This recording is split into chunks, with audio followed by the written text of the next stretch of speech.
나의 주님께 찬양 드리며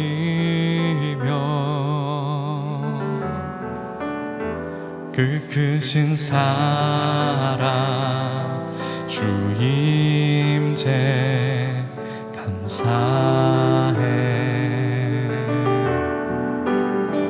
어두움 속에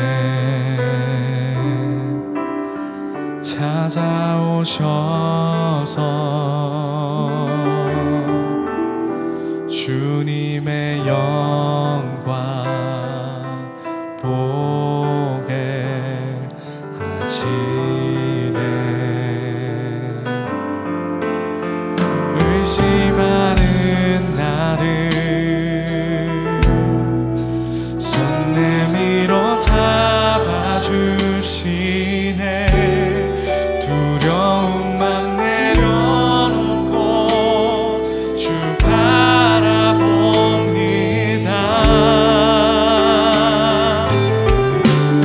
주님을 보게 하소서. 나를 붙드소서. 내 뜻과 내 생각 내려놓고 주님 앞에 나 엎드려 주의 음성 기다리니 나를 부르실 때 믿음으로. 마지막입니다. 주님을 보게 하소서. 나를 붙드소서. 주님을 보게 하소서. 나를 붙드소서. 내 뜻과 내 생각 내리고 주님 앞에 나 엎드려 주의 음성 기다리니 나를 부르실 때 믿음으로 걸어가리.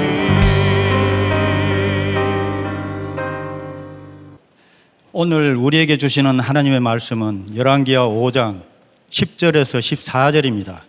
엘리사가 사자를 그에게 보내 이르되 너는 가서 요단강에 몸을 7번 씻으라. 내 살이 회복하여 깨끗하리라 하는지라. 나아만이 노하여 물러가며 이르되 내 생각에는 그가 내게로 나와서서 그의 하나님 여호와 이름을 부르고 그의 손을 그 부위에 흔들어 나병을 고칠까 하였도다. 다메섹강 아바나와 바르발은 이스라엘 모든 강물보다 낫지 아니하냐. 내가 거기서 몸을 씻으면 깨끗하게 되지 아니하려 하고 몸을 돌려 분노하여 떠나니 그의 종들이 나와서 말하여 이르되 내 아버지여 선지자가 당신에게 큰 일을 행하라 말하였다면 행하지 아니하였으리까. 하물며 당신에게 이르기를 씻어 깨끗하게 하라 함이리까 하니 나아만이 이에 내려가서 하나님의 사람의 말대로 요단강에 7번 몸을 잠그니 그의 살이 어린아이의 살같이 회복되어 깨끗하게 되었더라. 이는 살아계신 하나님의 말씀입니다. 아멘.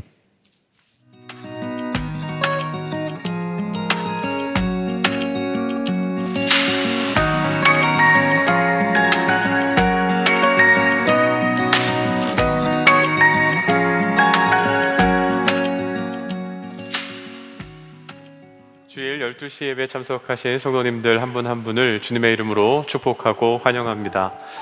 저는 만나교회에서 새가족과 나눔 훈련 사역을 담당하고 있는 엄태훈 목사입니다. 오늘 여러분들과 함께 열왕기하 5장 10절부터 14절까지의 말씀을 가지고 여전히 불편한 순종이라는 제목으로 함께 말씀을 나누려고 합니다. 최병락 목사님이 쓴 부족함이라는 책에 보면 레오나르도 다빈치가 그린 모나리자에 관한 이야기가 실려 있습니다. 모나리자가 여러 가지로 유명하지만 그 중에서도 여인의 신비로운 미소로 잘 알려져 있죠. 그런데 이 여인의 신비로운 미소의 비결이 무엇인가? 그 책에는 이렇게 소개하고 있습니다.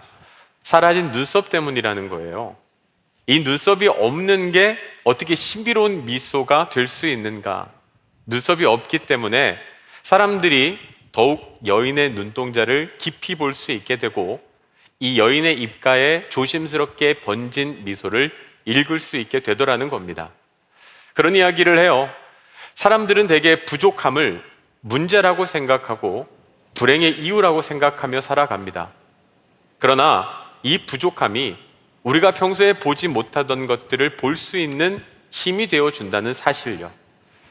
저는 영적으로도 이 원리가 동일하게 적용된다고 생각합니다. 오늘 아마 이 자리에 여러 가지 부족함의 문제를 가지고 이 자리에 앉아 계신 분들이 있을 거라 생각합니다. 경제적으로 부족하고, 건강의 부족함, 관계의 부족함, 사랑받지 못함. 그런데 이 부족함이 오늘 하나님을 바라보는 기회가 되고 하나님을 만나는 통로가 되는 은혜가 있는 자리가 되기를 주님의 이름으로 축원합니다. 오늘 본문의 주인공인 이 나아만이 바로 부족함 때문에 하나님을 만나게 된 사람이에요.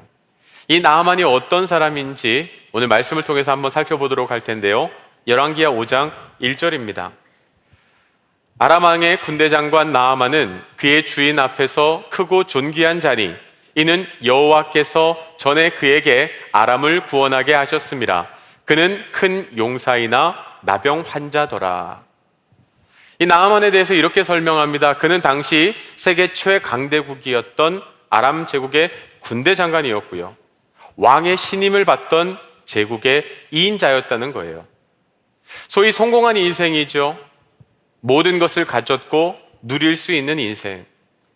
그런데 그를 소개하면서 마지막에 이렇게 소개합니다. 그는 큰 용사이나 나병 환자더라. 그가 모든 것을 가졌고 누리는 행복한 인생처럼 보이지만 이 한마디요, 나병 환자더라, 이 한마디에서 그의 인생이 그렇게 행복하지 않았다는 것을, 불행한 인생이라는 것을 우리는 엿볼 수 있습니다.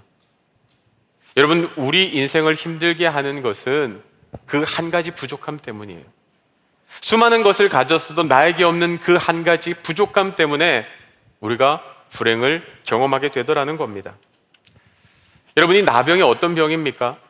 나아만이 겪고 있는 이 나병은 피부병의 일종인데 온몸이 썩어 들어가는 병입니다. 그런데 본인은 고통을 느끼지 못해요. 그 감각을 잃어가게 돼요.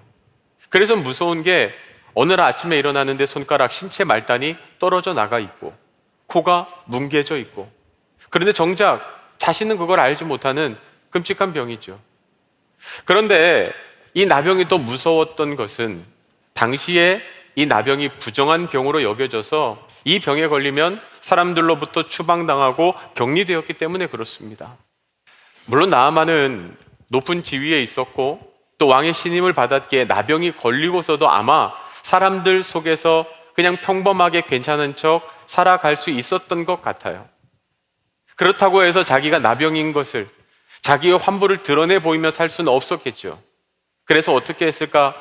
아마 갑옷으로 자신을 가리고요, 괜찮은 척, 아무 일 없는 척 그렇게 살아가야 했던 사람이 나아만이었을 거예요. 그러나 그렇다고 모든 것이 괜찮은 건 아니었을 겁니다. 자신을 찾아오는 육신의 고통의 문제, 어떻게 될지 모르는 두려움의 문제, 사람들이 자기를 쳐다보는 그 따가운 눈초리는 자신의 힘으로 어떻게 해결할 수 없었을 겁니다. 누구에게도 말하지 못하는 아픔과 슬픔을 가지고 살아가야 했던 사람이 바로 나아만이라는 거죠. 제가 새가족 동산을 맡고 있는데 만나게 오시는 분들 면담을 해요. 근데 성도님 중에서 또 누구에게 말하지 못한 이 아픔을 가지고 교회에 오시는 분들이 참 많더라고요. 건강을 잃었는데 그 건강 잃었다는 사실을 누구에게도 말하지 못해요. 경제적으로 어려워졌는데 그 사실을 말하지 못해요. 관계가 깨어지고 힘이 든데도 그 사실을 말하지 못해요. 지키고 싶었던 가족이 깨어졌어요. 그런데 누구에게도 말하지 못합니다. 왜 그렇습니까? 말했다가 더 큰 상처를 받을까 봐, 더 큰 아픔으로 돌아올까 봐. 전에 교회에서 교회에 문제가 생기고 다툼이 있어서 큰 상처를 받았는데 그 담당 목사에게도 그 사실을 말하지 못해요.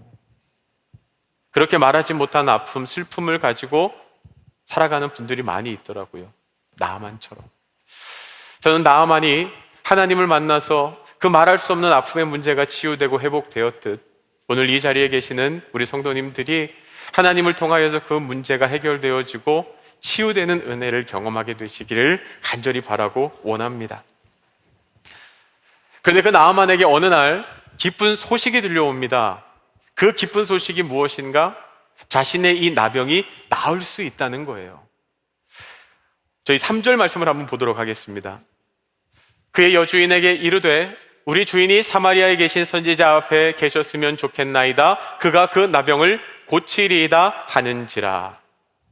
나아만의 집에 이스라엘에서 포로로 잡아온 어린 여종이 한 명이 있었어요. 그런데 그 어린 여종이 나아만에게 뭐라고 하냐면 사마리아에 계신 하나님의 사람 선지자에게 찾아가면 그가 당신의 병을 고칠 수 있을 텐데 라고 이야기하는 거예요. 여러분, 이 이야기를 듣고 나아만이 얼마나 좋았을까요?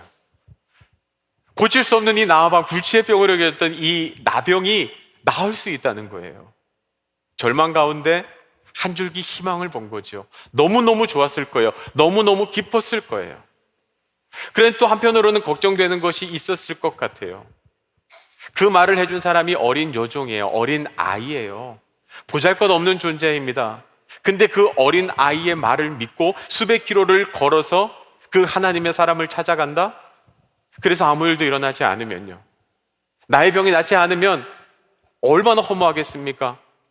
여러분, 그 아이의 말을 듣고 그 하나님의 사람을 찾아간다는 것은 어쩌면 너무 무모해 보여요. 그런데 이 나아만의 깊은 절망이, 그 인생의 이 심각한 결핍이 나아만으로 하여금 그 어린 여종의 말에 귀를 기울이게 하고 하나님의 사람을 찾아가도록 결단하게 하더라는 거예요. 그런데 성경에 보면 어찌된 일인지 이 나아만이 하나님의 사람을 찾아가서 화가 나서 돌아가 버렸다라고 기록하고 있어요. 왜 나아만이 화가 났을까? 왜 그가 집으로 돌아가려고 했을까? 그 이유가 오늘 읽었던 10절, 11절에 나와 있습니다. 제가 읽어드리겠습니다. 엘리사가 사자를 그에게 보내 이르되 너는 가서 요단강에 몸을 7번 씻으라. 내 살이 회복되어 깨끗하리라 하는지라. 나아만이 노하여 물러가며 이르되 내 생각에는 그가 내게로 나와서서 그의 하나님 여호와의 이름을 부르고 그의 손을 그 부위 위에 흔들어 나병을 고칠까 하였도다. 나아만이 제국의 2인자입니다. 그런데 한낱 선지자라는 사람이 나아만이 찾아갔는데 얼굴도 비치지 않아요. 심부름꾼을 시켜서 그냥 자기 하고 싶은 말을 툭 던질 뿐이에요. 너무 무례하게 느껴지죠. 나아만은 일단 그 태도에 화가 났습니다. 그러나 그보다 더 나아만을 화나게 했던 것이 있는데, 분노케 했던 것이 있는데, 그게 무엇인가 하면 그 심부름꾼을 통해서 전해들은 말이었어요. 뭐라고 전했냐 하면 요단강에 가서 7번 몸을 씻으라는 겁니다. 여러분, 나아만이 좋다는 약을 안 먹어봤겠습니까? 좋다는 약을 안 발라봤겠습니까? 다 해봤겠죠. 아마 좋다는 물에도 다 들어가 봤을 거예요. 그런데 아무런 나음도 치유도 경험하지 못했어요. 그런데 요단강이라니요, 그 보잘것 없고 아름답지도 않고 깨끗하지도 않은 그 물에 7번 몸을 담그라는 그 요구가 나아만에게는 너무나도 이상한 요구로 들렸고 기분이 나빴던 거예요. 여러분, 나아만이 생각하던 게 있었어요. 내가 하나님의 사람을 찾아가면, 선지자를 찾아가면 어떻게 해줄 걸 기대했습니까? 성경에는 내 생각에는 하나님의 사람이 나와서 여호와의 이름을 부르고 그 환부 위에 손을 얹고 흔들며 진심을 다해 정성껏 자신을 위하여서 기도해 주기를 원했어요. 그게 나아만의 원하던 생각이었어요. 그런데 얼굴도 비치지 않고 한다는 말이 뭐라고요? 그냥 요단강에 가서 7번 몸을 씻으라는 거예요. 여러분, 동산 목사님에게 좀 이렇게 기도해 달라고 했더니 그 동산 목사님이 쳐다보지도 않고 가서 예배 드리세요 이러면요, 엄청 상처받을 겁니다. 저게 목사야 막 이럴지도 몰라요. 오늘 나아만이 그처럼 상처를 받은 거예요. 기분이 너무너무 나빴던 거죠. 여러분, 우리가 신앙생활을 하면서 순종이 힘든 이유가 있어요. 내 생각과 다르기 때문에 그래요. 근데 성경에서 뭐라고 이야기했냐 하면 내 생각과 하나님의 생각이 다른 게 당연하다고 이야기하세요. 이사야 55장 8절부터 9절까지 말씀을 보겠습니다. 제가 읽어드릴게요. 이는 내 생각이 너희의 생각과 다르며 내 길은 너희의 길과 다름이니라. 여호와의 말씀이니라. 이는 하늘이 땅보다 높음같이 내 길은 너희의 길보다 높으며 내 생각은 너희의 생각보다 높음이니라. 왜 내 생각과 하나님의 생각이 다릅니까? 하나님이 나보다 더 높고 크신 분이기 때문에 다를 수밖에 없다는 거예요. 요셉의 예를 한번 들어보겠습니다. 그 가나안 땅에 팔레스타인에 살고 있는 평범한 아이를 하나님께서 7년의 흉년 때 많은 생명을 구할 애굽의 총리로 만드시려고 하다 보니까 평범하게는 안 되는 거예요. 그래서 하나님께서 극적인 방법을 통해서 내가 이해할 수 없는 그 사건들을 통해서 애굽의 총리로 하나님께서 요셉을 만들어 가시더라는 거예요. 여러분, 이처럼 요셉의 인생에 닥쳤던 전혀 이해할 수 없는 사건들처럼 우리의 삶에도 그런 일들이 생겨요. 경제적으로 어려움이 찾아오고 사랑하는 사람을 잃고 갑자기 내 건강에 문제가 생기고 관계가 깨어지고 여러분, 너무너무 힘들죠. 쉽게 말할 수 없어요. 그럼에도 불구하고 우리가 그 시간을 이겨나가면서 버텨나가면서 무엇이라고 고백해야 된다고요? 내 머리로는 이해가 되지 않지만 내 생각과 다르지만 그래도 하나님은 나보다 더 높고 크신 분이기 때문에 분명 하나님의 선하신 계획이 있을 거야. 그 하나님을 신뢰하라는 거예요. 여러분, 그렇다면 왜 하나님께서 나아만을 이렇게 홀대하고 나아만이 이해할 수 없는 명령을 내리셨을까요? 도대체 그 더 높고 크다는 하나님의 계획이 뭘까요? 잘 이해가 안 되지만 여러분, 그 엘리사 선지자 앞에, 하나님 앞에 나아만이 어떤 모습으로 서 있는지를 보면 실마리를 찾을 수가 있어요. 여러분, 성경을 보면 나아만이 어떻게 왔다고요? 병거를 타고 부하들과 말을 잔뜩 데리고 왔다라고 기록하고 있습니다. 그 메시지 성경에서는요, 이 수식어가 붙어요. 거창하게 온 거예요. 대단한 사람인 것처럼. 손에는 아람 왕이 준 친필 편지가 들려 있었고요. 내 병을 낫게 해주면 그 사람에게 답례로 줄 금은 보화 엄청난 양과 비싼 옷들을 잔뜩 가지고 왔었어요. 여기에서 우리는 무엇을 알 수 있습니까? 나아만은 하나님 앞에서도 여전히 아람 제국의 군대 장관이고 싶었고 제국의 2인자이고 싶었던 거예요. 그러나 여러분, 하나님께서 뭐라고 말씀하십니까? 하나님께서는 교만한 자를 대적하시고 겸손한 자에게 은혜를 베푸신다 하셨어요. 그 말씀에 따르면 나아만에게 베풀어줄 은혜 따위는 없었던 거예요. 그가 아무리 대단한 사람처럼 아무리 거창하게 보이려고 해도 여러분, 하나님 앞에서 나아만은 단지 나병에 걸린 환자일 뿐이에요. 하나님이 이 나아만에게 7번 몸을 잠그라라고 이야기하는 것은 있는 모습 그대로 하나님 앞에 죽음을 선언하라는 거예요.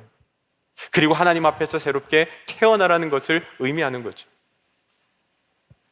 여러분, 만일 나아만의 생각대로 그가 병거를 타고 갑옷을 입고 다 갔는데 하나님의 사람이 나와서 그가 원하는 대로 여호와 하나님의 이름을 부르며 환부의 손을 얹고 정성껏 기도해줘서 그의 병이 나았다면 어떻게 됐을까요? 물론 좋았겠죠. 나아만이 기뻐했겠죠.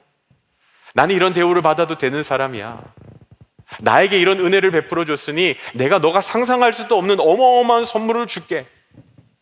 그리고요, 하나님에 대해서 이 정도 생각하지 않았을까요?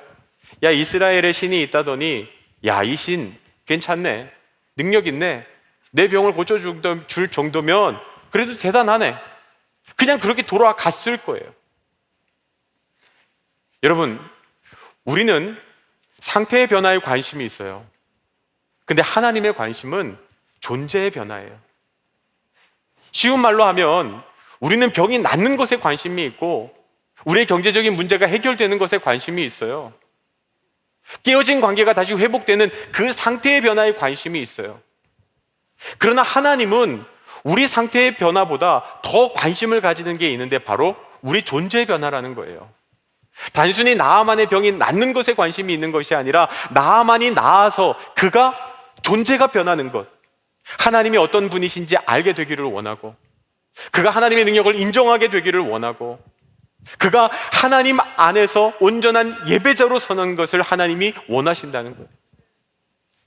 여러분, 우리가 하나님 앞에 간절히 원할 때요, 간절히 기도할 때 하나님께서 안타까워하세요. 그러나 여러분, 하나님은 만일 우리의 병이 나아도 우리가 하나님을 인정하지 않는다면, 여러분, 하나님의 선택은 그 병을 고쳐주시지 않는 것일 수도 있어요. 그래서 하나님의 생각이 우리의 생각보다 더 높고 크다라고 이야기하는 거예요. 그래서 서운할 때 있죠. 하나님 왜 내 기도 들어주시지 않으십니까? 그러나 넓게 보시라는 거예요. 더 멀리 보시라는 거예요. 내 생각보다 더 크고 놀라운 하나님의 계획이 있음을 신뢰하시라는 거예요. 돌아가려고 했던 나아만이 자기의 생각을 고쳐 먹습니다. 어떻게 생각을 바꿀 수 있었는가? 그 부하들의 말을 들었기 때문이에요. 나아만이 집으로 돌아가려고 하는데 부하들이 나아만에게 이야기합니다. 장군이요, 만일 당신의 병이 나을 수 있다면 이보다 더 큰 일도 했을 텐데, 요단강에 7번 몸을 씻는 거 어렵지도 않은데 그냥 순종하시는 게 어떻겠습니까? 라고 부하들이 이야기를 해요. 근데 나아만이 귀한 것은 들었다는 거예요. 여러분, 지금 나아만이 화가 머리 끝까지 나 있어요. 원래 화가 나 있으면 들립니까? 안 들립니까? 저는 안 들리던데요. 근데 나아만은 들어요. 저는 또 그런 생각도 들었어요. 나아만은 평소에도 부하들의 이야기를 잘 귀담아 듣던 사람이구나. 여러분, 만일 누군가에게 내가 계속 이야기를 했어요. 근데 듣지를 않아요. 아무리 이야기해도 자기가 하고 싶은 대로 해요. 그럼 또 이야기하고 싶습니까? 아니요, 얘기하고 싶지 않아요. 만일 나아만이 평소에 부하들의 이야기에 귀를 기울이지 않는 사람이라면 아마 부하들도 이야기 안 했을 거예요. 어차피 이야기도 안 들을 건데 뭐, 자기 생각대로 할 텐데 뭐. 근데 나아만은 아니었다는 거예요. 화가 나 있더라도, 저렇게 열이 받아 있더라도, 낮은 내가 얘기해도, 부하인 내가 얘기해도 내 이야기를 듣는다는 확신이 있으니까 얘기한 거 아니겠습니까? 여러분, 겸손은 듣는 거예요. 교만한 사람은 듣지 않아요. 우리에게 정말 간절히 회복되어야 할 것, 이 겸손함의 회복이요. 자기 부하의 이야기도 들을 수 있는 사람이 하나님의 말씀도 들을 수 있습니다. 여러분 안에 이 겸손함이 있기를 원합니다. 그래서 나아만이 그 하나님의 말씀에 순종합니다. 요단강에 가서 다 내려놓고요, 7번 몸을 잠깁니다. 저는 이 7이라는 숫자가 마음에 확 와닿더라고요. 여러분, 성경에서 7은 완전을 의미합니다. 7번 몸을 씻었다는 것은 그가 완전한 순종으로 하나님 앞에 나아갔다는 것을 의미해요. 여러분, 이 7번의 순종은 절대로 쉽지 않습니다. 아무런 일도 일어나지 않는 6번의 실패가 있었어요. 아무 일도 일어나지 않는 그 6번의 순종 앞에 여러분, 나아만은 그때마다 좌절했을 것이고 그 순간순간마다 흔들렸을 거예요. 그런데 하나님을 바라보며 하나님을 신뢰했기에 그가 끝까지 순종할 수 있더라는 거예요. 그러고 보면 하나님의 역사는 언제 일어납니까?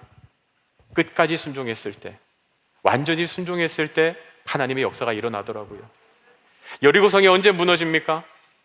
이스라엘 백성들이 하나님의 말씀에 완전히 순종했을 때 여리고성이 무너져요. 하루에 한 바퀴씩 6일을 돌고 마지막 7일째 7바퀴를 돌고 함성을 지르는 그 순간에 여리고성이 무너집니다. 여러분, 무슨 전조증장이 조금 있었으면 쉬웠을 거예요. 한 바퀴 도니까 저기 벽돌 몇 개가 무너지고 금이 가고. 아니요, 아무런 일도 일어나지 않다가 여리고성이 무너진 것은 완전히 순종했을 때. 여러분, 가나의 혼인잔치에서 물이 포도주로 언제 바뀝니까?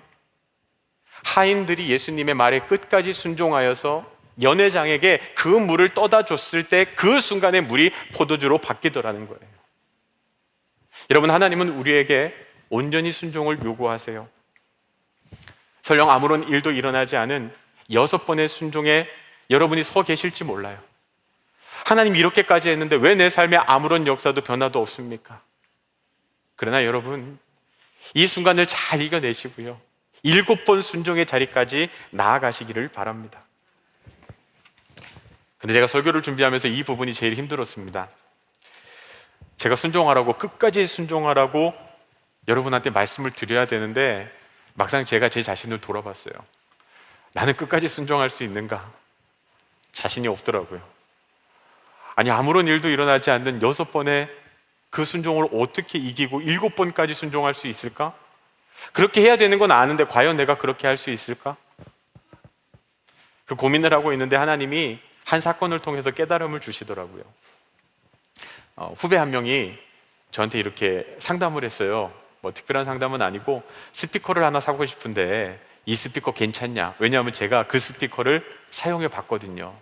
그래서 제가 좋다, 사라. 근데 문제가 있어요. 지금은 팔지 않는다는 거예요. 단종된 거예요. 그래서 어떻게 합니까?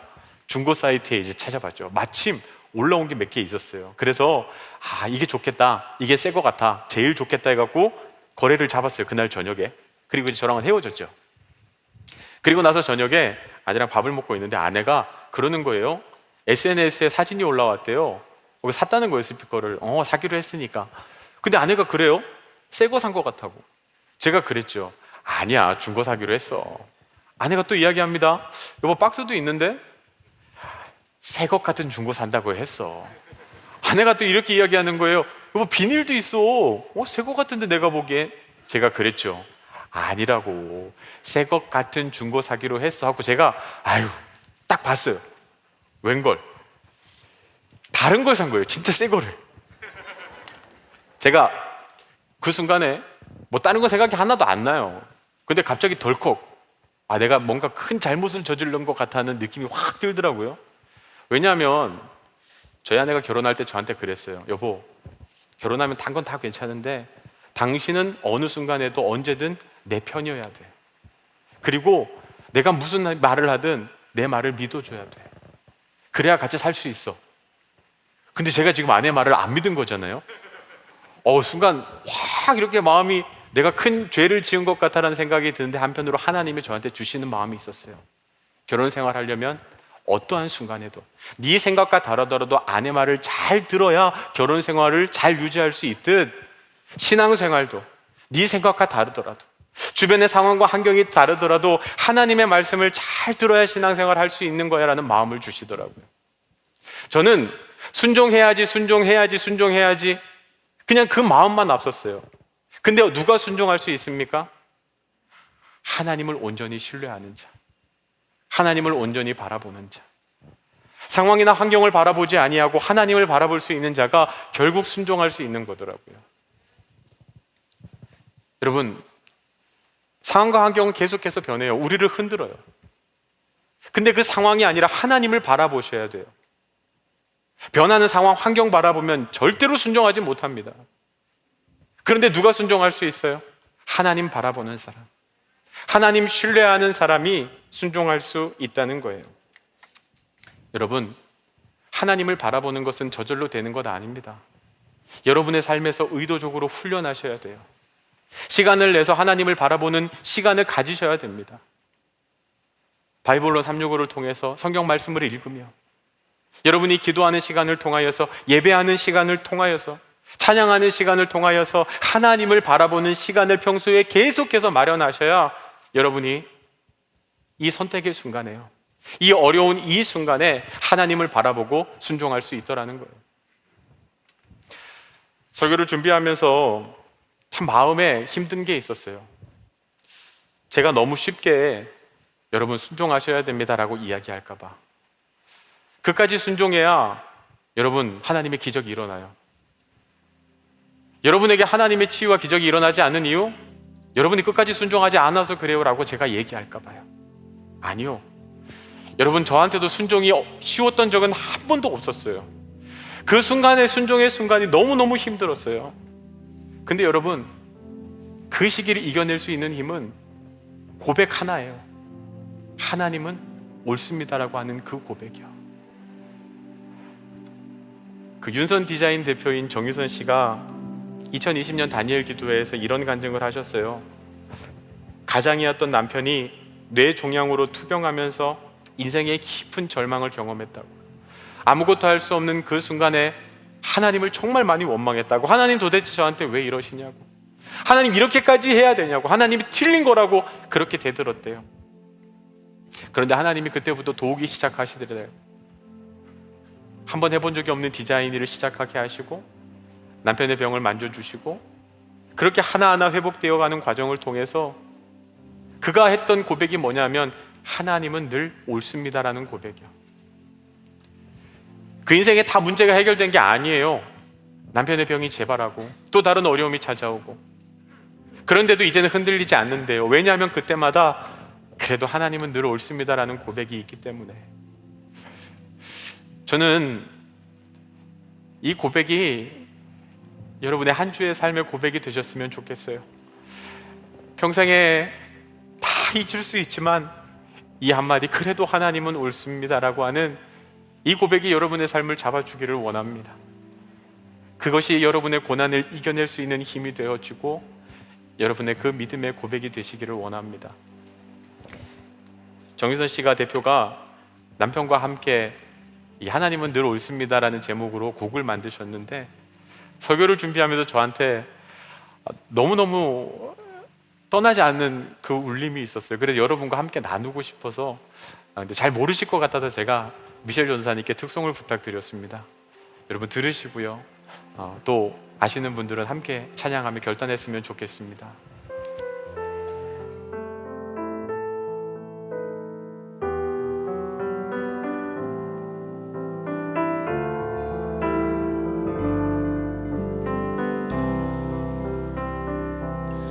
하나님은 늘 옳습니다. 이러하듯 저러하듯 아니라고 여겨도 하나님은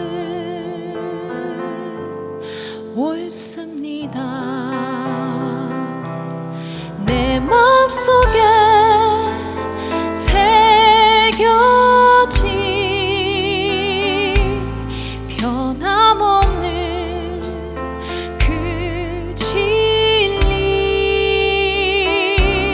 하나님은 언제나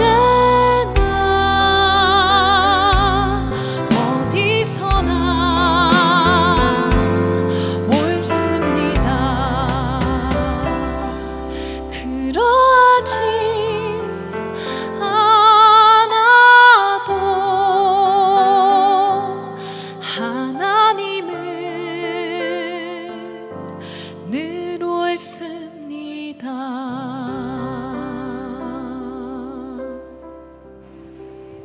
오늘 누구에게도 말하지 못한 그 아픔, 부족함 때문에 참 힘든 시간을 보내는 성도님들이 있으리라 생각됩니다. 내 안에 여전히 해결되지 못한 상처와 아픔들, 하나님이 왜 이러셨는지 여전히 이해되지 않아서 그것 때문에 마음 한켠이 이렇게 참 아픈 분들이 있을 거라고 생각해요. 참 어렵지만 그럼에도 하나님은 늘 옳습니다라고 하는 이 믿음의 고백이 오늘 우리의 고백이 되기를 원합니다. 그 고백이 내 입에서 터져 나올 때 하나님이 또한 일하기 시작하시고 하나님이 그 아픈 부분을 치유하시는 치유의 역사가 일어나게 될 줄 믿습니다. 저희 함께 한번 찬양하는 시간을 가졌으면 좋겠습니다. 하나님은 늘 옳습니다.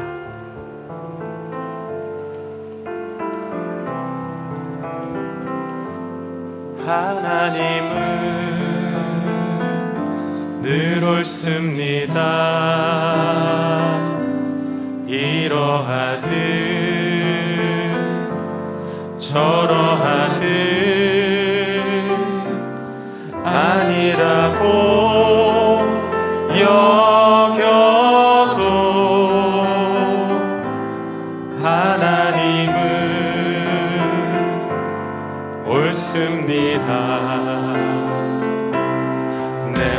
속에 새겨진 변함없는 그 진리, 하나님이 언제나 어디서나